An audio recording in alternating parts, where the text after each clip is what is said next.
আমি এখানে গোবিন্দভোগ চাল নিয়েছি। এটা গোবিন্দভোগে করবেন বা চিনি গুঁড়া চাল পাওয়া যায়, আমাদের এখানে আমি পেলাম না, অনলাইনে আপনারা চেষ্টা করতে পারেন। এই চালটাকে আমি ধোবো, ধুয়ে শুকাবো, শুকিয়ে একটু জাস্ট একটু দরদরা একটু গুঁড়ো করে নেব, হাফ মিক্সিতে দিয়ে 2 সেকেন্ড একটু ঘুরিয়ে নেব, ঘুরিয়ে রেখে দেবো।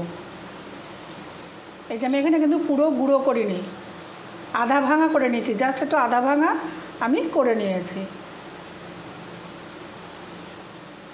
এবারে আমি গ্যাসে একটা কড়াই বসিয়েছি, দিয়ে দিচ্ছি একটু মাখন। আপনারা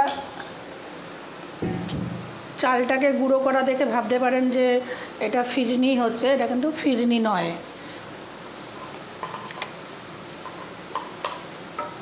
এটা একটা ক্ষীর, একটু অন্য ধরনের একটা ক্ষীর।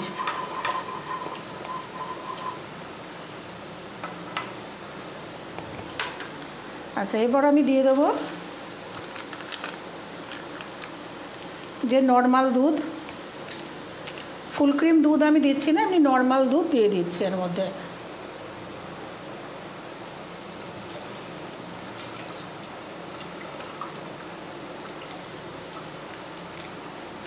আমি এখানে 1.5 লিটার দুধ দেব। আপনারা আপনাদের প্রয়োজন মতো দুধ বা চালের গুঁড়োর পরিমাণ বাড়িয়ে নেবেন। মোটমাট একটা হিসাব হচ্ছে 1.5 লিটার দুধে আমি 50 গ্রাম চালের গুঁড়ো মেশাবো। গুঁড়ো বলতে পুরো গুঁড়ো না, আধা ভাঙা, সেটা দেব। এটা হচ্ছে রেশিও।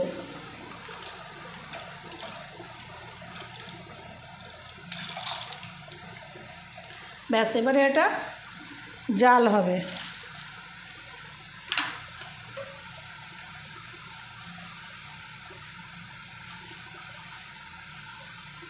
একটু হালকা আছে জল দেবো যাতে তলাটা না ধরে যায়।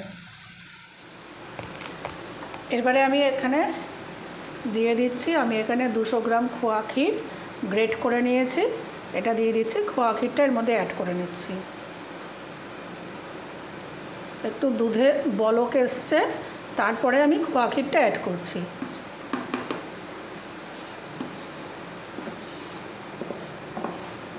আবার এটা কিছুক্ষণ আমি জাল দেব, যতক্ষণ না খোয়া ক্ষীরটা গলে যায়। এবারে আমি দিয়ে দেবো এই গুঁড়ো করে রাখা, এই যে গুঁড়ো করে রাখা চালটা। দেওয়ার সাথে সাথে নাড়াতে হবে, নাহলে কিন্তু দলা পেকে যাবে।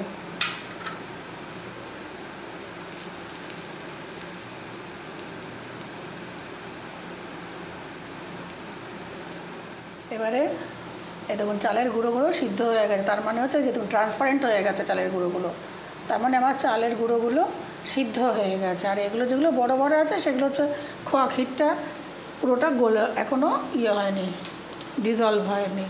আচ্ছা, এবারে আমি দিয়ে দেব লাল বাতাসা। এখানে লাল বাতাসা, এই যে লাল বাতাসাটা আমি দিয়ে দিচ্ছি 300 গ্রাম। আপনারা যে যেমন মিষ্টি খান সেই অনুযায়ী মিষ্টিটা অ্যাড করবেন। যদি একটু বেশি মিষ্টি খান, বেশি মিষ্টি দেবেন। আমিও যদি এখানে পরে দেখব টেস্ট করে, যদি আর একটু লাগে আমি আর একটু এখানে মিষ্টি অ্যাড করব। এবার এটা দিয়ে আমি আর একটু ভালো করে হালকা হাতে নাড়াতে থাকবো। গ্যাসের আঁচ আছে মিডিয়াম। আচ্ছা, দুধটা এখানে আমি ফুটে উঠতে শুরু করেছে বাতাসা দেওয়ার পরে। এরপরে আমি মেশাবো আরেকটা জিনিস। এখনও মেন আরও 2টো জিনিস মেশানো আমার এখনও বাকি। আমার রেসিপিগুলো যদি আপনাদের ভালো লেগে থাকে তাহলে আমার চ্যানেলটাকে একটু সাবস্ক্রাইব করে দেবেন, লাইক, শেয়ার ও কমেন্ট করবেন।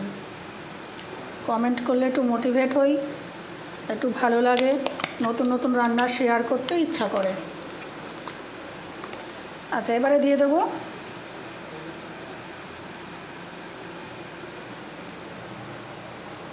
নারকেল কোড়া, শুকনো নারকেল কোড়া, ডেজিকেটেড কোকোনাট। আপনারা এখানে এটা যদি বাড়িতে না থাকে আপনারা এমনি নারকেল কুড়িও এখানে এটা অ্যাড করতে পারেন। এই ডেজিকেটেড কোকোনাটই যে দিতে হবে এমন কোনো মানে নেই। আমার বাড়িতে আছে তাই আমি এটা দিলাম, দিয়ে দেবো। এবার এটা দেওয়ার সাথে সাথে আমাকে কিন্তু নাড়াতে হবে। একদিকে দেবো, আরেকদিকে নাড়াবো, নাহলে কিন্তু দলা পেকে যাবে। এখন আমি গ্যাসের ফ্লেমটাকে আমি একদম লো করে নিয়েছি, করে এটাকে নাড়াতে থাকবো।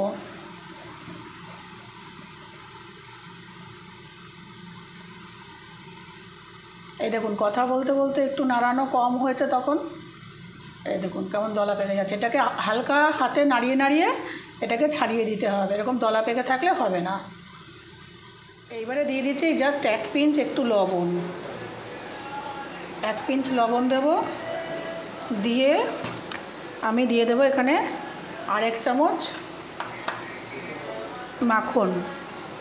আর এখানে আমি টেস্ট করলাম আরেকটু আমার এখানে মিষ্টি লাগবে, সেই জন্য আমি দিয়ে দিচ্ছি এর মধ্যে চিনি। আপনারা এখানে গুড়ের ব্যবহারও করতে পারেন। এই যে দিয়ে দিচ্ছি একটু চিনি, কারণ আমার বাড়িতে আমার শাশুড়ি আমার মা একটুখানি মিষ্টি বেশি পছন্দ করে, সেই জন্য দিয়ে দিলাম একটু চিনি।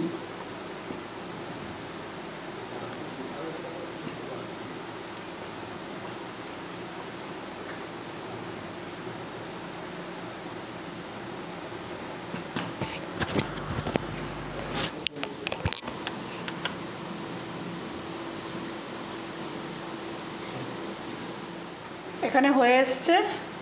আপনারা ইচ্ছা করলে এর থেকে একটু পাতলা রাখতে পারেন, আমি একটু ঘনই রেখেছি।